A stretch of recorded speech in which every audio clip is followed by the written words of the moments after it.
to be educated, but I'm so frustrated. Bruh, the Trans-Europe Express jam? Huh? You didn't finish telling me. Who made it? Well, I'm about to go. Hey, listen. Who did the song? There's this group called Kraftwerk. If you never heard of them, they're a German group we're going to get into tonight. And man, they did some songs back in the day. Songs like Trans-Europe Express, Numbers, and Music Non-Stop, just to name a few. And them songs had people pop locking and breaking their back trying to jam to that type of song. And at the same time, not many people knew much about them. Hey, there are a lot of stuff. They're a mysterious group, but we're going to get into that tonight. So hang around to the bottom, and I guarantee you by the time we finish this thing, you're going to learn about how the scene was back in the day when it came to Kraftwerk.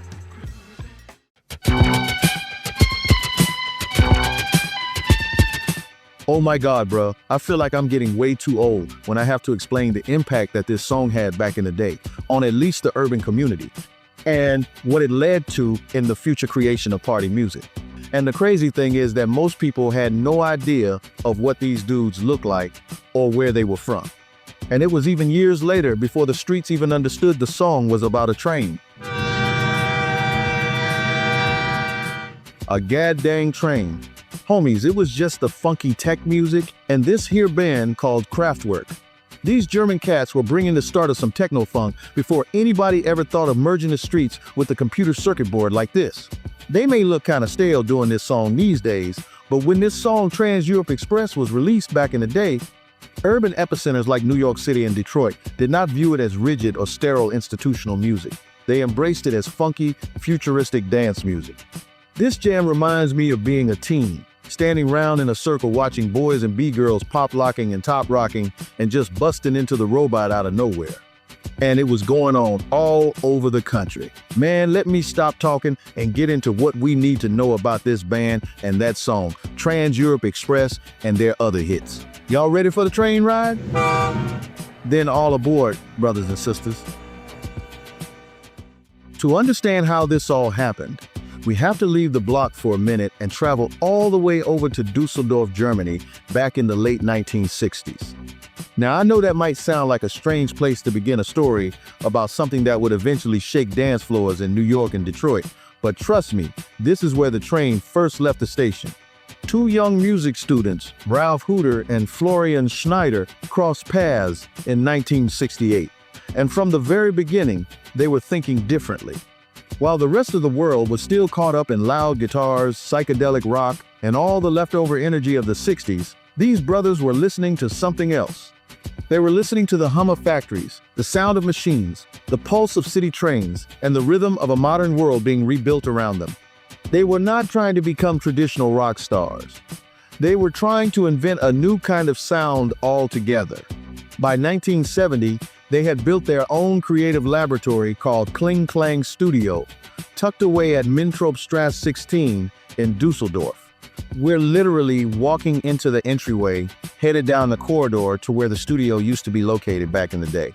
This was not just a recording studio, this was their workshop, their laboratory, their musical science lab. This is where they spent years experimenting with synthesizers, electronic oscillators, sequencers, and sounds that most people had never heard used in music before. They called their philosophy industrial folk music, and that phrase says everything. They believed the machine age had its own beauty, its own rhythm, and its own soul. While everybody else was looking backward toward tradition, Kraftwerk was staring straight into the future.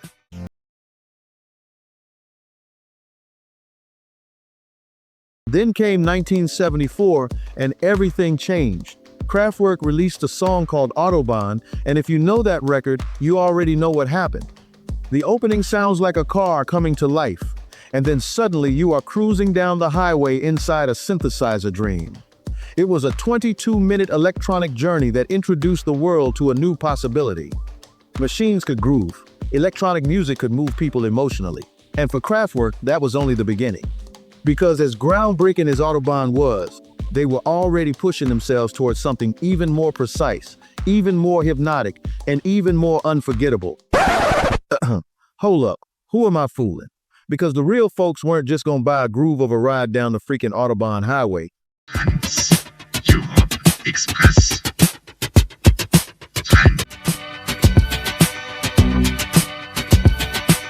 Nah, bruh, it would be the funky dance track that the Autobahn song would eventually lead us to. Just keeping it real, son.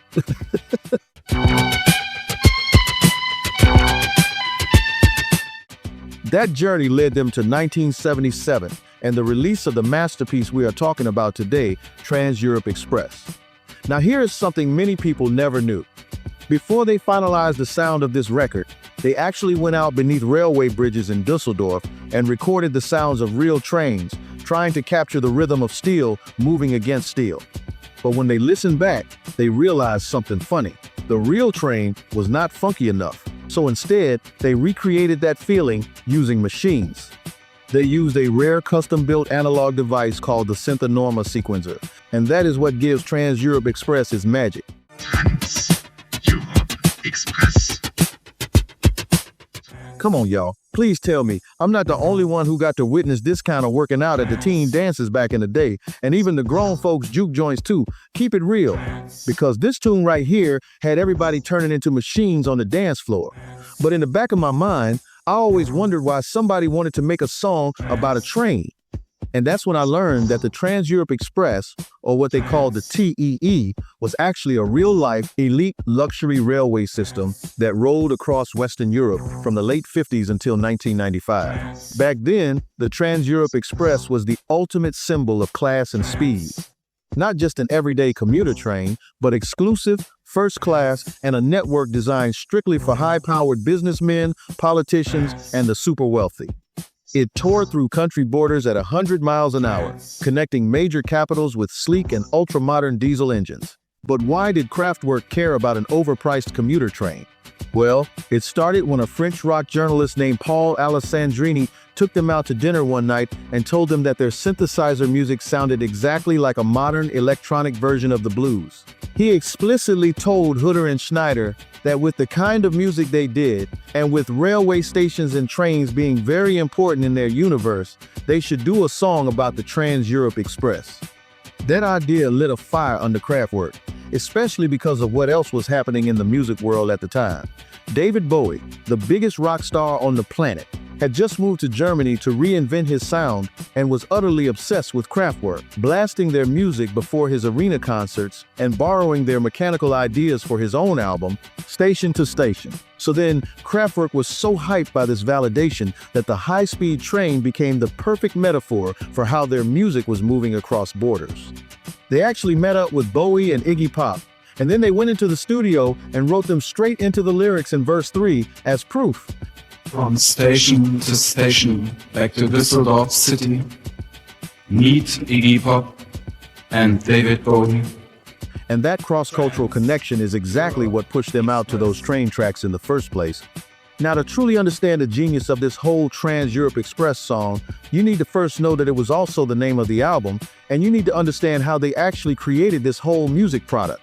No acoustic stuff here, buddy. Just computers and electronic sounds made with innovation and created by machines. While the world was funking it up with store-bought equipment, Kraftwerk was on some other stuff. Now, if you remember, back in '77, vinyl was king, and Kraftwerk used the two sides of the wax to take listeners on two completely different trips. Side 1 was more cerebral and had smooth, hypnotic, and melodic electronic grooves. But then, when you flip that LP over to side 2, man, everything changes. That thing ain't just a playlist there, because it is a continuous, relentless sonic assault on your ears, designed to mimic an actual train rolling across Europe. And baby boy, this side is where they kick it off with the title track, Trans-Europe Express.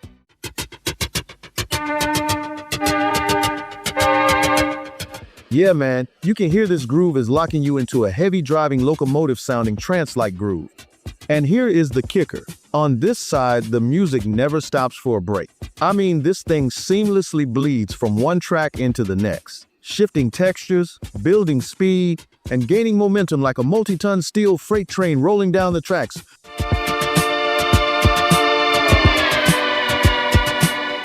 Dragging you right into the darkest, heaviest part of the ride. All that computer and electronic arrangement, with synthetic sounds from rigged-up music contraptions, all of a sudden the melody strips away and it drops you directly into the next section of the train suite.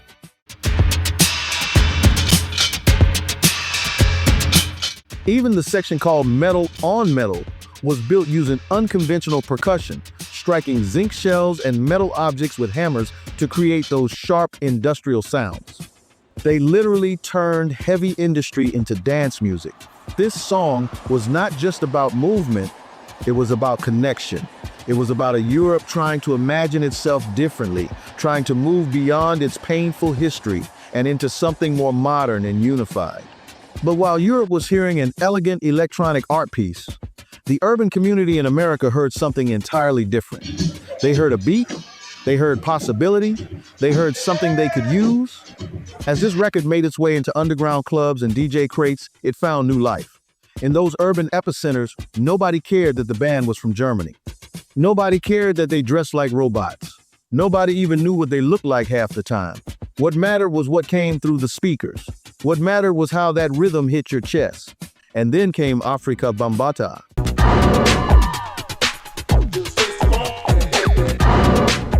Now, this is where the whole game shifts.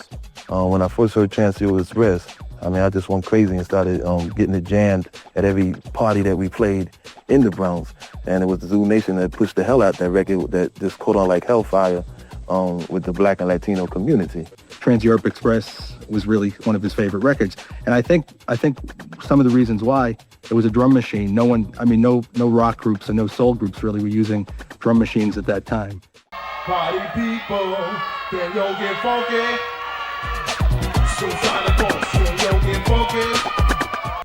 Sadly, we lost Afrika Bambaataa in April of 2026, but it was back in 1982 where out of a beautiful cultural collision came the historic party joint called Planet Rock. Bambaataa didn't just take that haunting melody from Trans-Europe Express. He also snatched up the whole futuristic Kraftwerk vibe. Working with producer Arthur Baker and keyboardist John Roby, they took those cold German textures, land-layered them with rhythm from another Kraftwerk masterpiece that would come later called Numbers.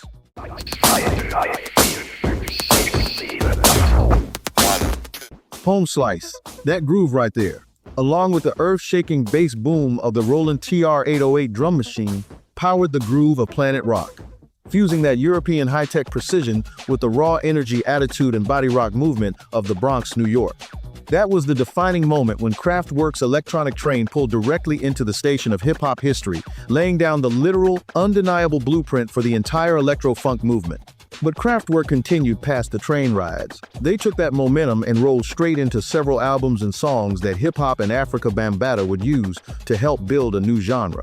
Kraftwerk created a monster album in 1978 called The Man Machine, where they dropped The Model.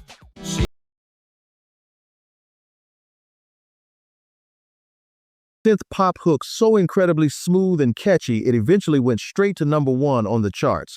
But on that exact same album, they also gave the streets an absolute anthem called The Robots.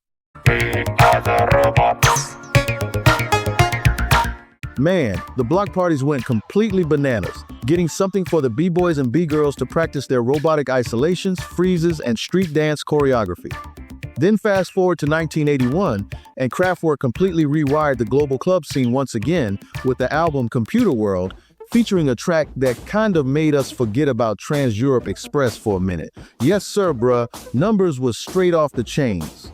That minimalist, rapid-fire drum programming was so advanced, it blew producers' minds right out the back of their skulls. It was the exact rhythm that Afrika Bambaataa had hijacked to marry with the Trans-Europe Express melody and create Planet Rock. And Kraftwerk did it again in 1983 by dropping Tour de France, creating an atmospheric groove that street dancers immediately adopted for the legendary movie Breakin'. Finally, they capped off their golden era in 1986 with the album Electric Cafe, unleashing music non-stop. Music non-stop. That track featured a looping, continuous electronic pulse they closed shows with for years to come. On the streets and in the clubs, though, this jam was so funky, it was sending brothers to the chiropractor on a weekly basis to get their backs put back in place. But here's a quick side note story about Kraftwerk before we go. A sort of rumor started floating around that the police and Interpol were actually investigating Kraftwerk for being a front for a high-tech international drug syndication. Some were speculating that those Trans-Europe Express lyrics were actually encoded timetables and drop-off coordinates for drug runs on the European train lines. None of that was ever really confirmed though, and it sounds crazy like an urban legend now, but that mystery only made the song and all Kraftwerk's music feel more ominous, but alluring at the same time. Yet, as we take the train ride home now, all of Kraftwerk's music was publicly conquering the world, but things behind the scenes were starting to fracture. They spent 12 to 14 hours a day locked inside Kling Klang studio, and at a point, they were no longer treating each other as equal creative brothers. So, with all of that came internal conflict that would completely break them apart in the late 80s. And unfortunately, the final devastating blow to the original foundation came years later when Florian Schneider completely left the group in 2008 after a silent falling out with Ralf Hütter. The two men, who had changed the world, barely ever spoke again. And then sadly, on April 30th of 2020, Florian Schneider would pass away from cancer, leaving Ralf Hütter as the last man standing inside the legendary legacy. But today, for the most part, Ralf Hütter continues to tour under the Kraftwerk name, performing in front of massive global audiences. But for those of us who do remember the pop locking, the block parties, the cardboard boxes laying on the asphalt, and the early days of the electronic pulse, we know where the true magic resides. It lives in the music of a German band and a handful of synthesizers that laid down the concrete foundation for electro, hip-hop, and techno across the globe. They turned engineering into a technical kind of funk.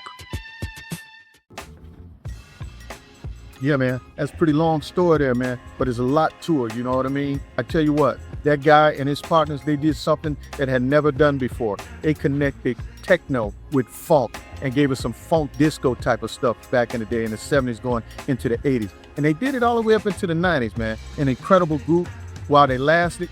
And some of them are still around doing some music work and stuff like that. For the most part, the history is what holds the secret to that song. And it all began, as far as I'm concerned, with that song, Trans-Europe Express. I was a kid, man, and I tell you, when that thing came on, man, you was boot scooting all over the floor.